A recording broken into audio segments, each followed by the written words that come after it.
AfriKili family, Global Pack Nation, welcome to another edition of the Global Pack Show. This is your host, Tony Mfumu Simba. Glad to be here once again in front of you today. Very excited. Well, we are in week number 2 of our live shows. Hey, I'm starting to get the hang of it, so making it smoother by the day. Well, today's a very exciting day. We will talk about something that has, I would say, shaken the world. If you were on planet Earth and you have access to a radio channel, news TV channel, you know that yesterday was instrumental. President Donald J. Trump was inaugurated as the 47th President of the United States of America. As a matter of fact, I planned to uh, get this show yesterday. I was ready, everything was good to go. But as life happens, we just had to postpone it to today. But nevertheless, that was very monumental. And of course, yesterday was also Dr. Martin Luther King Day, uh, Jr. Day in the United States, which is a federal holiday. So it is interesting that the inauguration of President number 47, Donald J. Trump, happened on that same day when we're inaugurating Dr. Martin Luther King Jr. Two individuals who couldn't be as diametrically opposed as is the case. Anyhow, so that is what we will be discussing about today. This is clearly very relevant to our community, our global pack community, but also it is relevant to the world in general.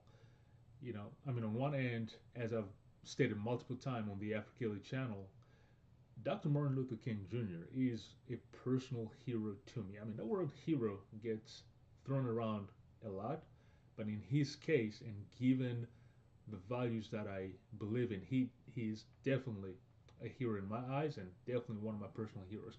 But obviously, in terms of the world, you might say that this might be a U.S. centric view, saying that the inauguration of the U.S. president impacts the whole world. But the reality is the United States is the biggest economy in the world, $29 trillion. So whether we want it or not, what happens in this country has ripple effects around the world. And Donald Trump is one of those presidents who's also known with his America First philosophy. So this is certainly very relevant. So there you have it. So we'll be talking about that. We'll be talking about also the connection about the two. Lo and behold, MLK was mentioned by Donald J. Trump during his inauguration. What could that be about? All right, let's fasten our seatbelt. Now, before we get going, just very quickly, as always, I want to thank you. Really, thank you for your support. Week 2 into the live, it's an ongoing process, but thank you for your support. Thank you for your messages and so on. And I want to really ask you to continue helping this channel grow. So if you like our content, make sure you like, make sure you share, make sure you comment, make sure you share your feedback so that our community can grow together. And also remember, I don't believe I mentioned it last week at all. Remember our written blog right on the website, www.afrikili.com. So you can go and enter your email address so that you can get future installments of our blog. All right, let's dive right into it. First thing I want to talk about is Dr. Martin Luther King Jr., the day and what unfolded yesterday. But just very quickly in terms of the fact, if you're in the United States, most likely you know this. If you're not, you might not know all the details about this. So just a quick facts about what MLK Day is all about, what Martin Luther King Jr. Day is all about. All right, and so essentially, it's a day that celebrates the birthday of Dr. Martin Luther King Jr., who was born in 1929. He was actually born on the 15th of January, which, shameless plug, I'm born in January too. Haha. That's probably one of the only things I have in common with Dr. King. We share birthday months because he's he's in a different stratosphere. But anyhow, so he was born on January 15 in 1929. So that's the year of the massive Wall Street, crash in the United States of America. And so MLK Day the federal government since 1983 decided to make it a federal holiday. All right, so it is celebrated typically, not typically, on the third month of January every year.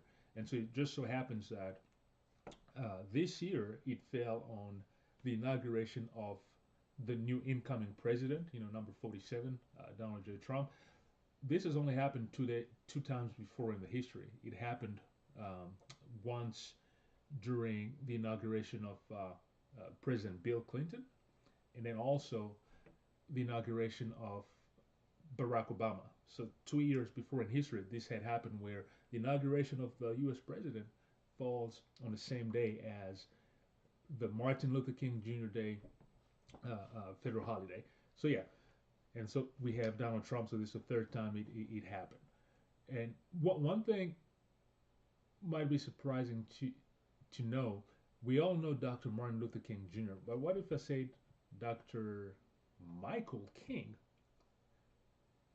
Interesting fact, his real name is actually Michael. On the birth certificate of Dr. King, his first name is Michael.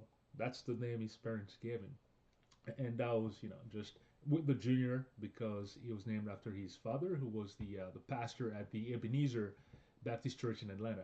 Well, it so happens that on one of his father's trips in Germany, he just became so impressed by the Reformation work that was done by Martin Luther, and so upon returning to the United States, he decided to name his son Martin Luther. So, but people still, until his death, people close to him ended up calling him, we're used to calling him Mike. So Dr.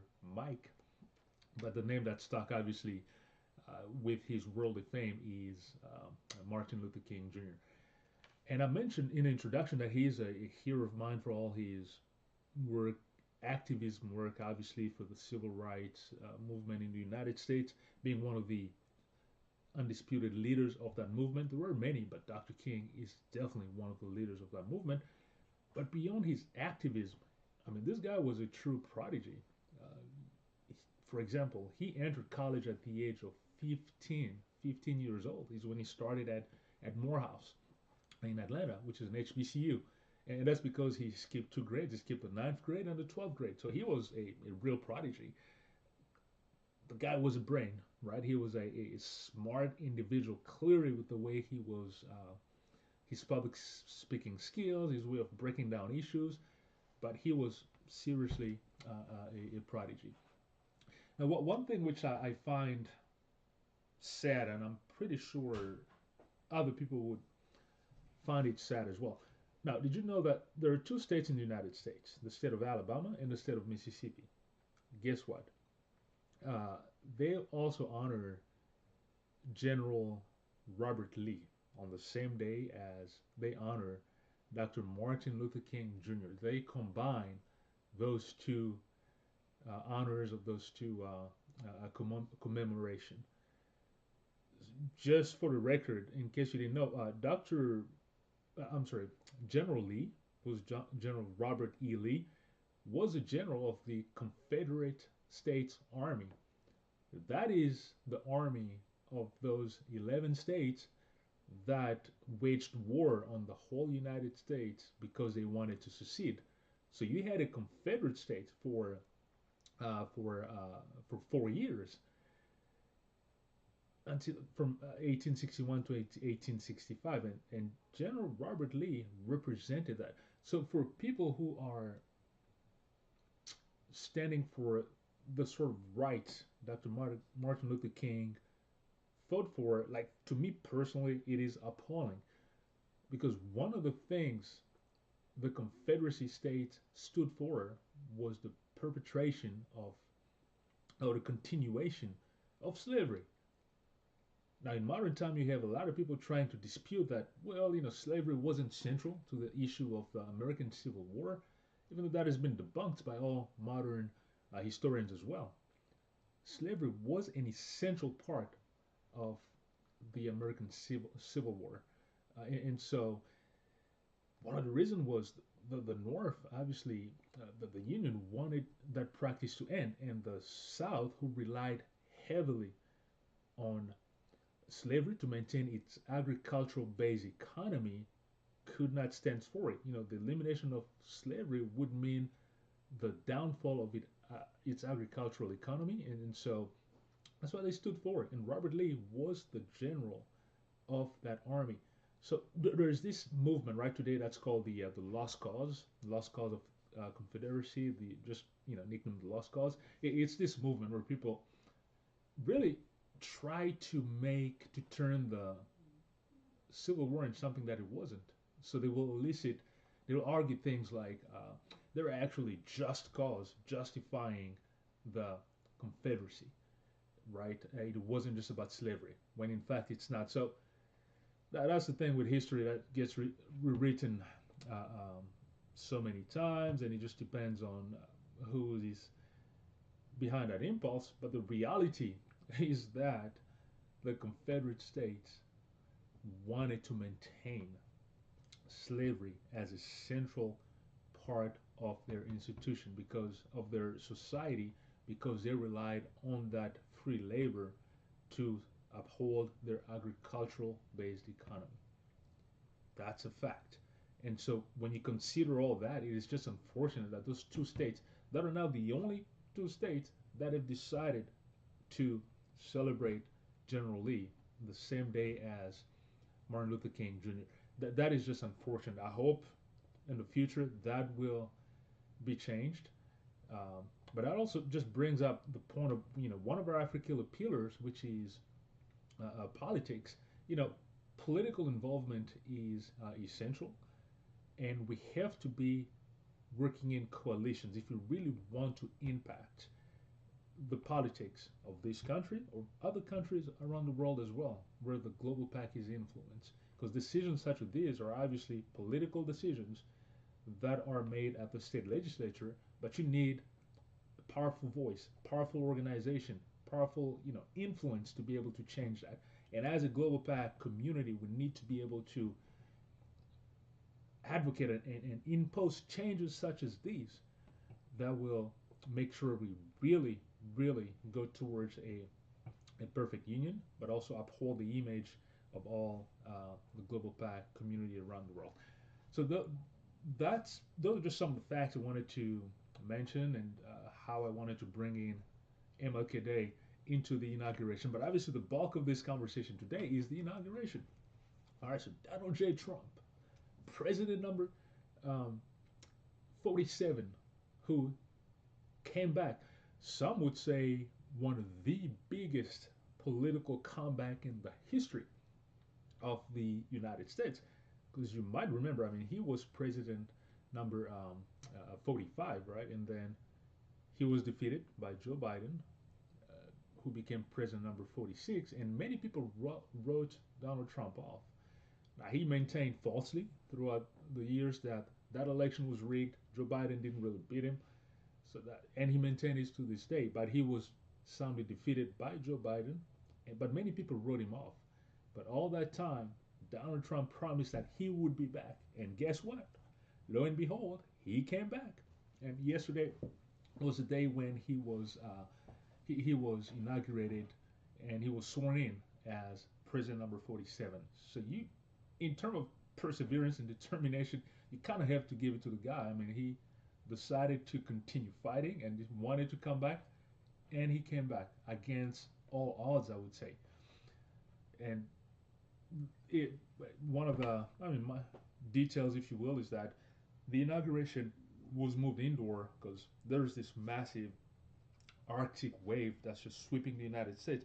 As a matter of fact, where I am here in Houston as well, Houston, Texas, just digressing, a city where we almost never see snow, but it's been snowing heavily.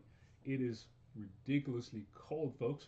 So it is that sort of weather that's also impacting us. But because of that, even in Washington, where you had arid temperatures, so the inauguration had to be moved indoors. This has only happened once before in the history of the United States, if I'm correct, and I think it was President Reagan who was inauguration was also moved indoor. So yeah, so in terms of what happened yesterday, let me talk a bit about the imagery and the symbolism some of the notes that I took, which were very striking to me. First, you had this image which was fascinating. If you were watching it, Joe Biden and Donald Trump had to ride together in the same vehicle and so on, going exiting the White House to go to the inauguration. I mean, it was just fascinating. You would see those two men who, at least on the Donald Trump side, had been insulting Joe Biden throughout. These people who, on the face of it, it would appear hate each other, but here they were coming together, exiting the White House together, going in the same vehicle, riding in the same vehicle. I mean, to me, that imagery was just such a striking and fascinating image. And then they end up being in the Capitol. That was also fascinating, right? Because obviously Donald Trump had promised that he would be back to the Capitol, and here he is coming back, I would say, as a conqueror, coming back, fulfilling his word. But let's not forget that this same Capitol was the place where, when Trump lost the election with against Joe Biden, this was the place where Trump supporters and his rioters entered that same Capitol, and they were chanting things like "Hang Mike Pence," who was his vice president at the time.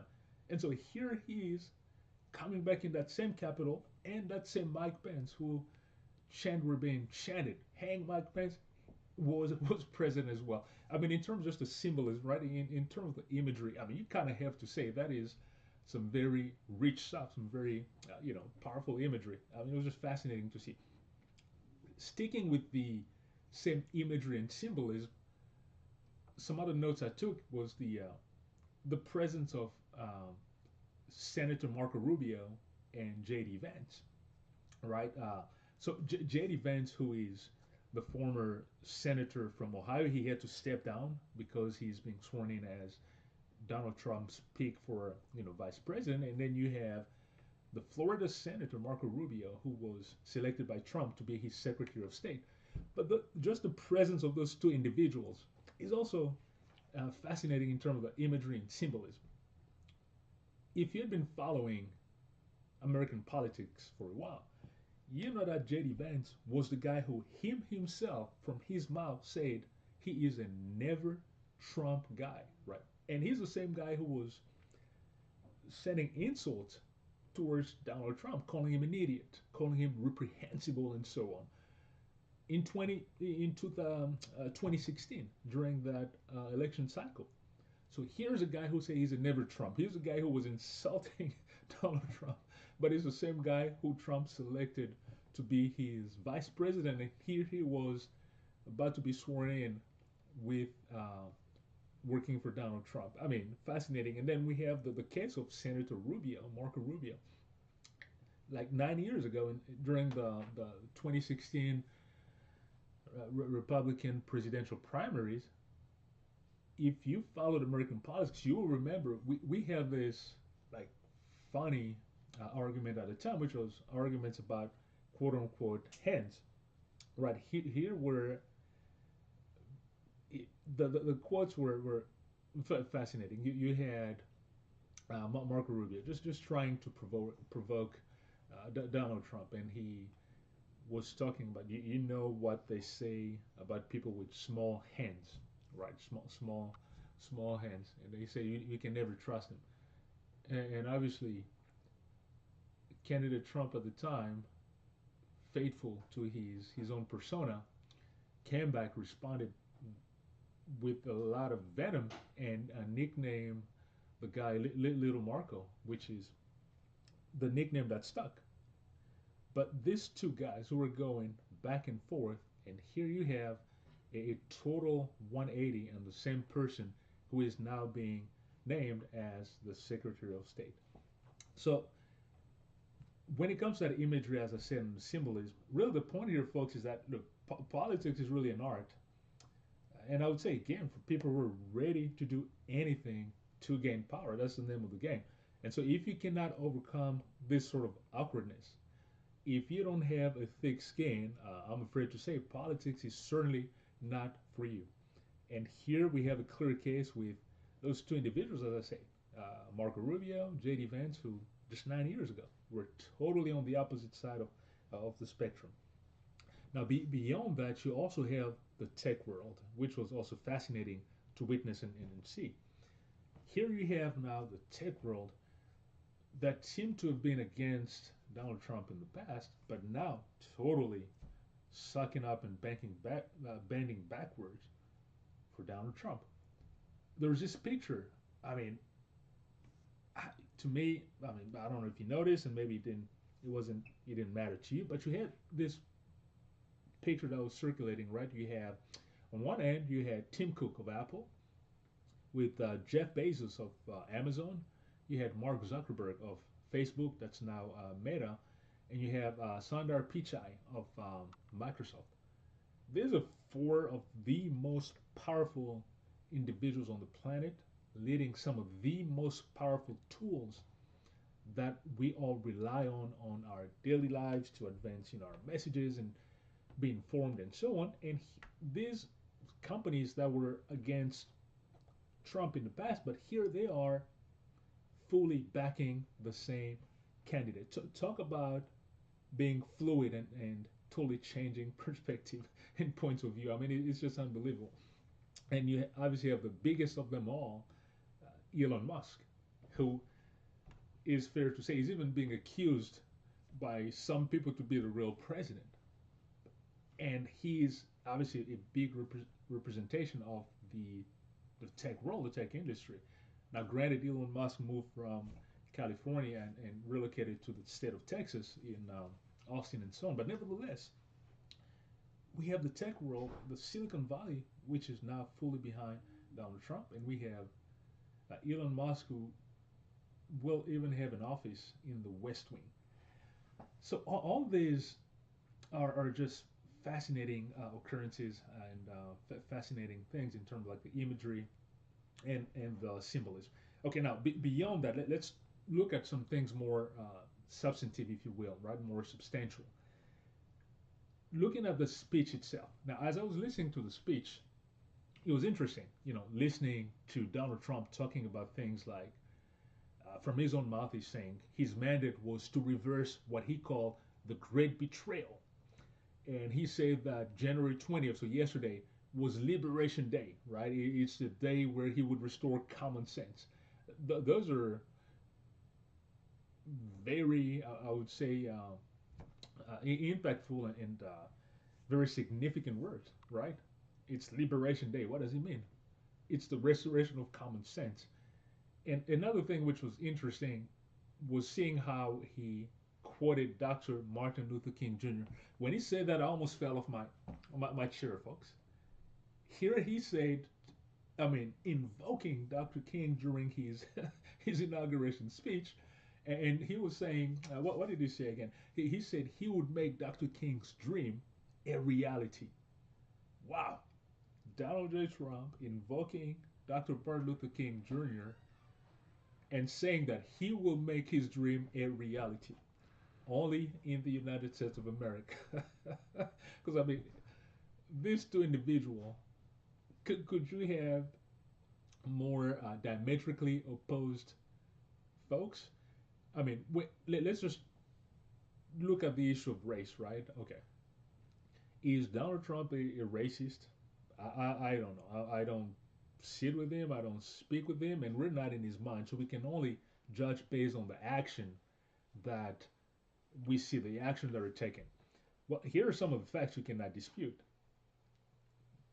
Donald Trump and his father, for example, were sued by the federal government for refusing to rent apartments to black people, to people of color. As a matter of fact, in the applications, from all black people, they had the letter C, which stands for colored. That is a fact. Now, they settled that case, and they never fully had to acknowledge that publicly, but that's a fact, right? But on the other side, you have Dr. King, who's obviously fighting for racial equality. You have another clear case that we all know, that Donald Trump took out full pages in the New York Times with the Central Park Five. It's when you have those 5 kids that were accused of raping a lady, and they were sent to jail, only to be exonerated later because they were wrongly accused. The Central Park Five. Well, Donald Trump took out a full page ad in the newspaper saying that the death penalty had to be reinstated and making statements that many viewed as racist. You had people like Al Sharpton, Reverend Al Sharpton, who was leading marches at the time against Donald Trump. That's another fact. Something more recent, I remember when President Obama was running for office, you had that movement called the birther movement, right? Where people were saying he was not really born in the United States and he wasn't qualified to run because of that. Donald Trump was the leading voice of the birther movement. Donald Trump, for a long time, mentioned that he had a birth certificate proving that President Barack Obama was born in Kenya, not in the United States. False claims, obviously, and that he had to recant when he was running for office. But when you analyze all these things, okay, you might say it doesn't definitely prove that Donald Trump is racist. Racist, again, I do not know. He's not my friend. I don't sit in the same room as him. I do not know how he behaves behind closed doors. But the fact is, these occurrences really speak to the opposite. They do not speak to this broader sense of inclusion, right? Dr. Martin Luther King on the other side stood for racial equality. I mean, that's what his life was all about. So having this one person, Donald Trump, quote Dr. King and saying that he will make his dream a reality, given all these things that we know of Donald Trump, it's just baffling to me. Which is why I said when I heard that, I almost fell off my chair. Anyhow, let's move on. So, given all this, what is Trump's mandate, and eventually, how will that impact our global PAC community? Well, Donald Trump, the king of promises, as I like to call him, made a lot of promises during the campaign trail. Right? There are some funny things, some not as funny.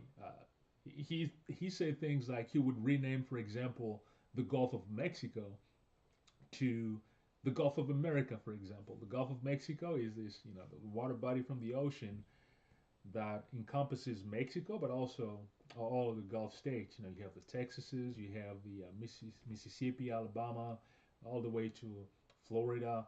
So that Gulf, which is called the Gulf of Mexico, he said he would rename it the Gulf of America. Okay. Things of that nature. He talked a lot about birthright citizenship, how he would end birthright citizenship. What birthright citizenship is, just a quick note, it's essentially a legal principle that is called jus solis. Okay, jus solis, spelled J-U-S and then solis, S-O-L-I-S, it is a legal principle that says that citizenship is granted based on where you're born. So it comes from the land. So you're born in a country, you become citizen by default. So that's what we call your birthright citizenship. Well, in the campaign, he said he would eliminate that because the argument here is that you have a lot of illegals coming from Latin America and so on, from brown countries, coming here illegally. They have their kids, and their kids become citizen automatically.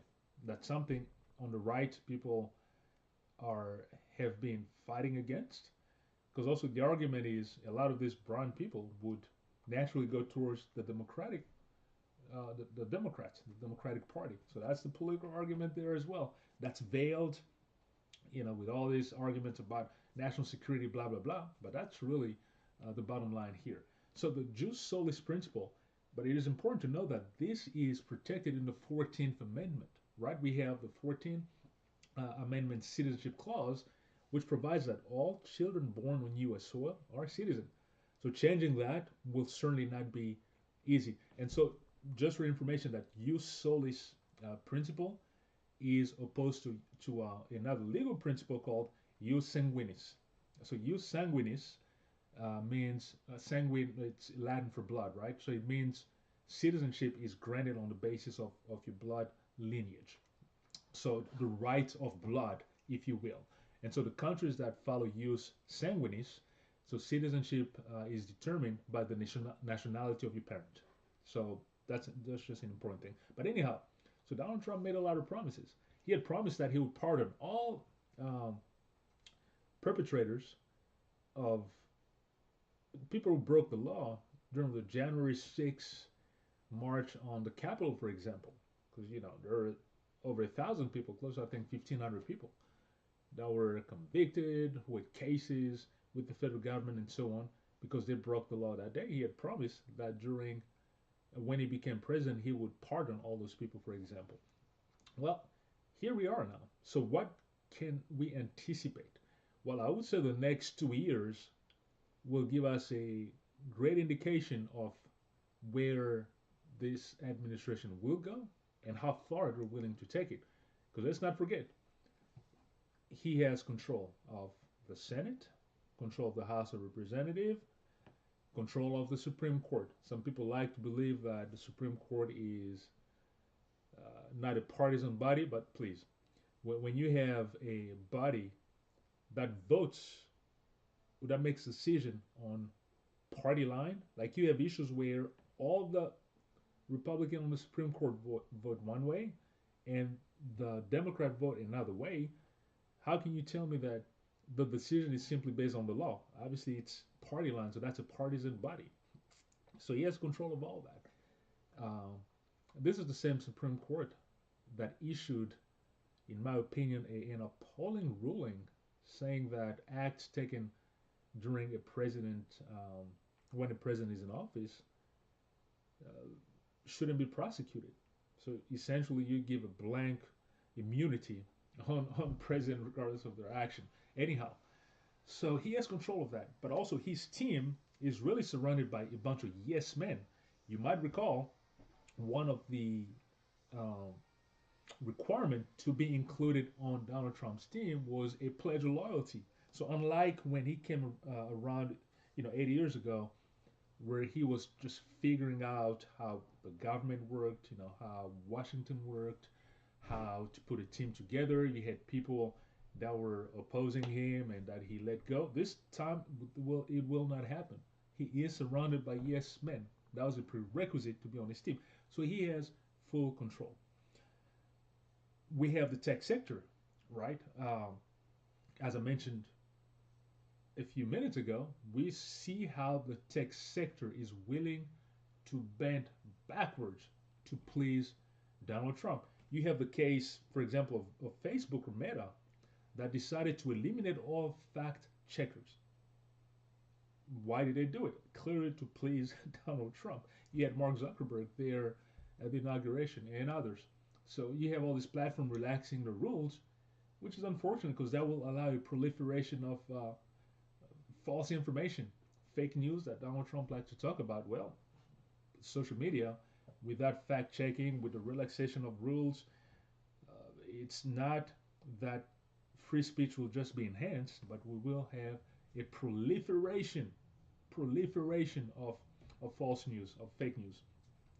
So you have all these, right? And if you want an indication, I think yesterday we already saw how this will play. For example, one of the promises that Donald Trump made about forgiving and pardoning the January 6th perpetrators came into effect. He issued a blank pardon for everybody, which you have to say was stunning. Because you could understand that he pardons people who have committed non-violent acts, for example.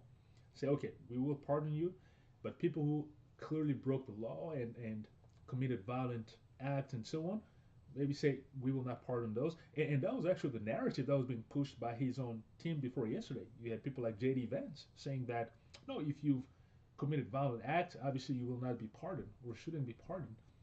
Right? You have people like his own advisor, is it Steve Smith? I forget the name, who say that they would not include violent perpetrators in the pardon. Well, that wasn't the case. Donald Trump came yesterday. He signed a blank pardon. So everybody is pardoned, and that's including people who attacked police officers on January 6th. On video, people who were accused. We had people who were convicted to 22 years in prison, like the Oath Keepers guy, I forget his name, convicted to 22 years in prison. You had people convicted of sedition, so people who were planning to overthrow the government. That was a proven case. They're accused for that. Everybody is freed. I mean, you have to say again, that is stunning. In my opinion, what that says, a lot of people will take that or will interpret that as essentially green light to commit violent act, because you had right-wing extremists committing violent acts. Now, when they see that they have a president who's willing to just pardon that, making a blank pardon, what will stop them to use the same or engage in the same behavior in the future? Saying they're doing it in the name of their president. I mean, back then when they went in the Capitol, that was the argument. Because their president was wronged, so they would go and uphold democracy, which clearly was fabrication because Donald Trump had lost the election clearly. But what will stop them from engaging in the same kind of behavior now? So that to me was a bit much, right? Just issuing such a blank pardon. But anyhow, the action that Donald Trump will take will have ripple effect in our society clearly, but also across the world. All right. The U.S. once again is the biggest economy in the world. Whether you want it or not, what happens in this country will impact other parts of the world as well. People will say China is also a big economy. True, it's the second economy in the world, with a GDP I think estimated at 18, close to 19 trillion dollars, when the U.S. is at about 29 trillion dollars. Yeah, China is a big economy as well, big player on the world stage. America likes to say that China is the enemy. I mean, that's what some circles in America like to say. But nevertheless, America is still the biggest economy and has a very big reach, big influence in the world. So the actions that Donald Trump take will certainly have ripple effects across the world and impact other parts of the world as well. All right, so when it comes to the G-PAC, the global PAC community, the global Pan-African community, uh, so what should, or at least what is our point of view or my point of view on the matter? Well, I would like to take the angle of tech. Obviously, we rely on technology. I mean, you're watching me now on YouTube, whether it's live or as you watch it later, or YouTube or different platforms. Clearly, technology is central to conveying our message. Now, seeing how this platform that we utilize seem to cater to more of a right wing leaning, extreme leaning mass, we have to be very prudent, right? And really observe all the changes that will clearly impact our ability to convey our message.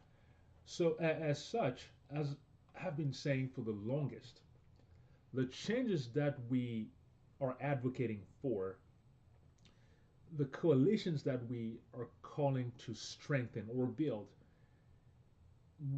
will rely on having a strong financial position. Tech falls into that as well, because the more we have access to wealth, pool our resources, then we're able to also advance tech platform that will not inhibit or hinder the message that we're setting forth. Folks, let's not fool ourselves. There is a message out there, for example, that when it comes to like DI effort or the inclusion that we call for, in some circles, right-wing extreme circles, they're seeing it supposedly as reverse racism, right? When in fact the message that we're advancing is that no, the inequalities that we're facing in our world today, were created by policies. These inequalities are not based on some sort of inherent deficiency from black people around the world. Absolutely not. As a matter of fact, whenever black people, people within the global pack, have been granted the same opportunity, you see how we excel. So these inequalities that you're seeing is obviously not an inherent deficiency. It is because policies were put in place to systematically deny access or restrict access. And to be able to eradicate those inequalities will not only happen on the basis of individual effort. Yes, we strive for excellence and we will continue working hard. But there's massive gaps that were created by policies. And so you need policies to reverse that. But when you now start having messages that are saying, no, we will advance meritocracy, quote unquote, which in of itself, it's another illusion, so to speak. Because when you talk about meritocracy, do people all start on the same level? Obviously not. Those inequalities that we talk about, do you think that people will relinquish their advantage willingly? No. You need policies to enact that, right? But unfortunately, folks, those who believe in this fight, who advance this sort of ideas, we need, to put it crudely, money. It's an effort that requires wealth.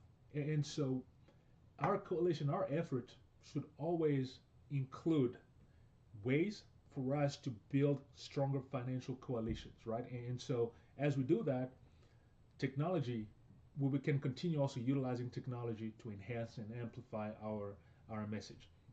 In the meantime, let me put this out there as well. Look, when you have tech initiatives that are advanced by members of the G-PAC, let's support those initiatives. All right, let's keep pushing that.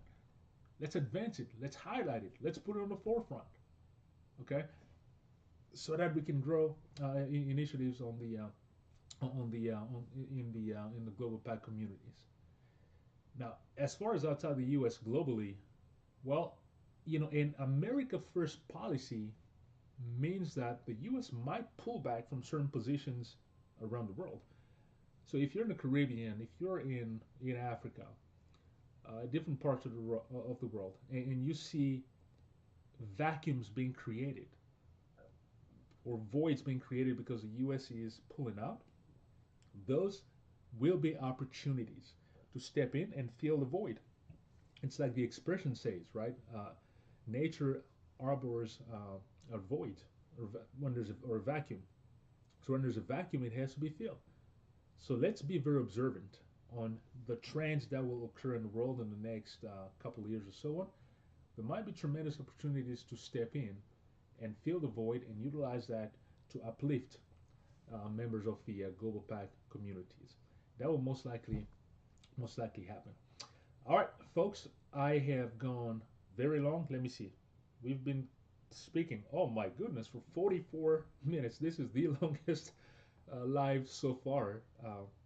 Maybe I need to discipline myself better, right? The idea was to have short lives and then keep the long content for interviews, the interviews that will be coming. As a matter of fact, I'm working, let me just put a plug there. Our first interview is a business person who is very instrumental in the tech world, and I know you will love the message that he will bring to you. So we're working on finalizing that. So we'll have our very first G-PAC or Global PAC interview within the same AfriKili environment. You will enjoy that. So stay tuned for that. But we have now reached the end of our Global PAC show for today. I've talked about things that are positive, some that are negative, but I always like to end on a positive note. And so today, what I will do is to bring out a quote from Dr. King to end this. But before doing that, let me also remind you, please subscribe to the channel, share, like, provide your comment and feedback so we can grow this community together. I need your feedback. I need your comments. Share it. Very key. Remember to go on the blog, www.afrikili.com. Enter your email address so that you may get future installment of our of our shows and so on. All right, so to end, here's a quote for Dr. King. So let me figure out how to bring up. I want to put it on the screen here so that you may read it as well, and it may be easy to follow. All right, we are. Let me see here. So figuring out. There you go. So let me move a bit on the side. So there is the quote I like to end with today. In as far as our show.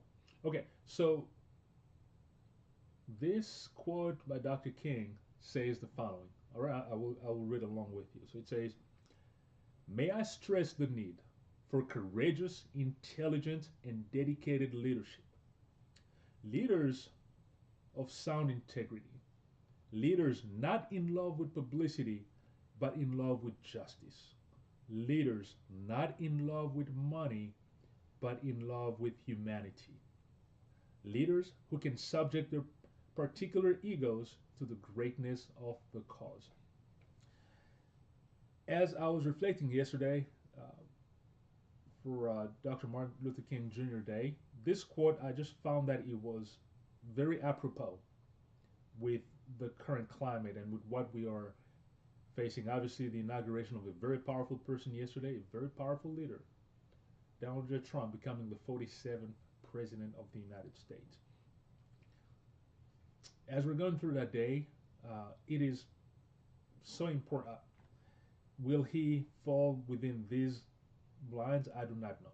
But I believe these are the quality we should expect from our leaders, and we should hold our leaders accountable for.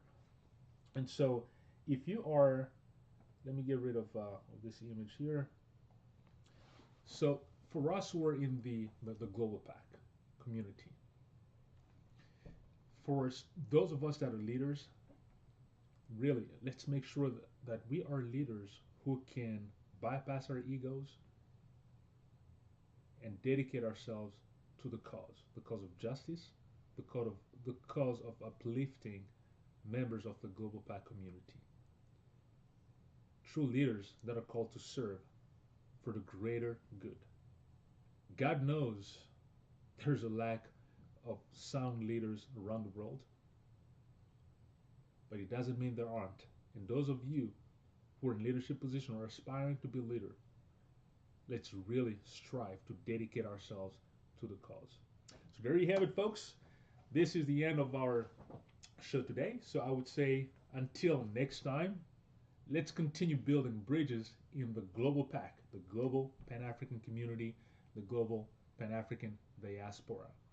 Peace be with you. Asante sana, which means thank you in Swahili. And remember, we are the Global PAC. Thank you very much.